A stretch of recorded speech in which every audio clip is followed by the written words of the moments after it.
तो जैसा कि आप सभी जानते हैं कि आज international day against drug abuse है, तो हमें ये नैतिक जिम्मेदारी बनती है और एक जनरल वे में भी ड्रग एब्यूज़ को समझना चाहिए।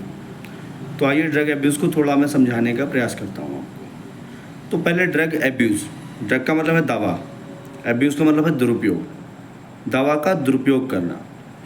मोस्टली जितने भी ड्रग एब्यूज़ होते हैं, मोस्टली साइकोट्रोपिक ड्रग के ही ड्रग एब्यूज़ होते हैं। ऐसी दवा जो कि मानसिक बीमारियों के उपचार में काम आती है, ऐसा देखा गया है।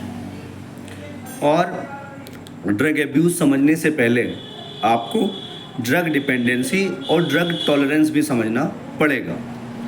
कि एब्यूज़ तो ठीक है कि बंदा एब्यूज़ कर रहा है, एब्यूज़ क्या है? जब आप किसी दवा को हार्मफुल वे में यूज़ करते हैं, वही ड्रग एब्यूज़ है, अगर मैं सिंपली बात करूं। पर ये वो ड्रग एब्यूज़ कंटिन्यूसली कर क्यों रहा है, उसके पीछे की साइकोलॉजी क्या है? तो जब कोई मरीज़ जो ड्रग एब्यूज़ से ग्रसित है, तो ड्रग एब्यूज़ में बेसिकली होता क्या है? पहले मरीज़ अपने प्लेज़र के लिए उसको इस्तेमाल करना शुरू करता है। मैं आपको बताता हूँ कि सपोज़ कीजिए किसी मरीज़ को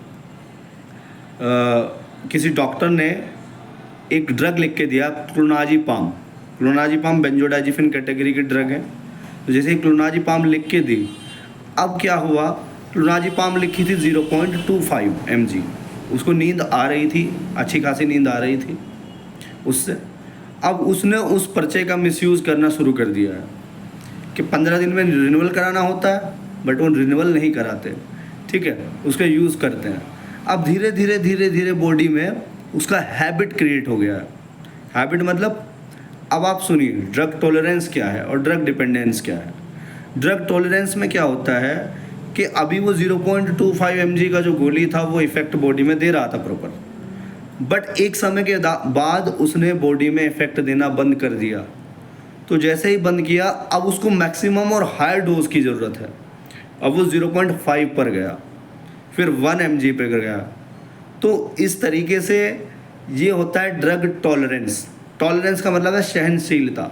टॉलरेंस मतलब कि मैं टॉलरेट नहीं कर पा रहा, तो इसका मतलब ये है कि बेसिकली उसकी बॉडी में वो टॉलरेंस क्रिएट हो गया है कि अब वो जो मिनिमम डोज पर जो इफ़ेक्ट मिल रहा था वो अब बंद हो गया है। दूसरी चीज़, ड्रग डिपेंडेंस।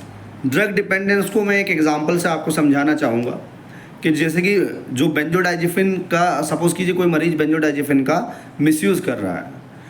अब उसको आप एकदम से छोड़ने के लिए जैसे कहेंगे, तो उसमें कुछ विड्रॉल सिम्टम देखने के लिए मिलेंगे। छोड़ते ही उसमें एंजाइटी देखने के लिए मिलेगी, उसमें इंसोमिनिया देखने के लिए मिलेगा, क्रिटिकल केसेस में सीजर्स भी देखने के लिए मिल सकते हैं, और फिजिकल डिसेबिलिटी, कुछ मरीज़ों में कंपन और ये सब देखने के लिए मिलते हैं। तो बेसिकली वो डिपेंडेंट है उस पर, तो ये ड्रग डिपेंडेंसी है। जब तक वो दवाई अंदर नहीं लेगा, तब तक जो है वो सही होने वाला नहीं है। तो ये ड्रग डिपेंडेंसी है। Drug abuse, basically drug abuse के मुख्यतः बहुत सारे कारण हैं। एक कारण यह भी है कि फार्मासिस्ट भी अपनी आजकल ड्यूटीज़ नहीं कर पा रहे हैं। जगह जगह नए फार्मासिस्ट किसी का लाइसेंस लेकर के उस तरीके से ड्रग को मिसयूज़ कराने में एक रोल वो भी अदा कर रहे हैं। एक रोल ये भी है कि एक साइकोलॉजिकल सेटिस्फेक्शन लेने के लिए लोगों ने बहुत सारी ड्रग हैं जिनका एब्यूज़ किया है, जैसे कि कोडीन सल्फेट, वो कोडीन फॉस्फेट, ठीक है। कोडीन क्या है? मॉर्फिन का डेरिवेटिव है, उसको नशे के लिए लेना शुरू किया है, ठीक है। जैसे कि ट्रैमाडोल, ठीक है, ट्रैमाडोल नामक जो दवाई है वो जो है सीवियर पेन किलर्स में दी जाती है, बट क्या है वो नारकोटिक्स में भी आती है, ठीक है। जैसे कि बेंजोडाइज़ेपिन कैटेगरी के जितने भी ड्रग हैं, जैसे कि बार्बिटूरेट कैटेगरी के जो ड्रग हैं, तो ड्रग का मिसयूज़ करना ये सबसे बड़ी प्रॉब्लम है। और आप, यदि मैंने आपको पहले बताया कि अगर कोई बेंजोडाइज़ेपिन कैटेगरी के ड्रग से किसी को कोई उसको इस्तेमाल कर रहा है, वो एडिक्शन में क्रिएट हो गया है टॉलरेंस से, तो अब उसको विड्रॉल करा पाना आप एकदम से नहीं, उसको धीरे धीरे छुटाना पड़ेगा। एकदम से उसको जो वो खा रहा है उसको खाने दीजिए, फिर उसको आपको धीरे धीरे डोज कम करना पड़ेगा, फिर धीरे धीरे आपको छुड़वाना पड़ेगा। तो एक स्थिति में आकर के जो मरीज अब्यूज़ के हैं, जो उसकी बॉडी में जो टॉलरेंस क्रिएट हो गई है या जो डिपेंडेंस क्रिएट हो गई है, उसी की वजह से वो उस ड्रग का कंटिन्यूस अब्यूज़ करते हैं और बाद में वो मजबूर हो जाते हैं। धन्यवाद।